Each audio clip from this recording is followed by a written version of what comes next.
guys, kain tayo ng sampalok. Kakatapos ko lang mag-dinner. So, eto nga yung pinanghihimagas ko guys. Ang bango, nakaka-asim. Gusto ko itong ipanghimagas guys kasi saktong-sakto yung asim niya, yung tamis niya, yung anghang niya, at yung alat niya. Ang harap talaga guys. 1 kilo itong binili ko, hanggang dito yun siya. Sinalin ko lang sa garapon. Dahil nga gusto ko nga itong ipanghimagas every time na pagkatapos kong kumain.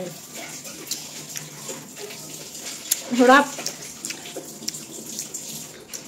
Ewan ko, gusto ko talaga ng sampalok kahit dati pa. Siya pa guys. Meron tong 1/4 kalahating kilo. Eto nga, 1 kilo. Kayo na bahala kung anong gusto nyo. Pero, for sure, mas makakatipid kayo sa 1 kilo. Kasi mas mura siya kung 1 kilo nga po yung o-orderin nyo. Ang pwede nyo rin yan ipang business. Kayo na lang bahala magpresyo kung magkano siya ibebenta. Lalo na kung meron kayong tindahan. Ang sarap. Lasa pa rin siyang bago. Okay na sa isa, dalawa, o kaya hanggang 3. Huy, joke lang, hanggang 5 talaga. Kung gusto nyo nito, lalagay ko yung link sa yellow basket. Bye!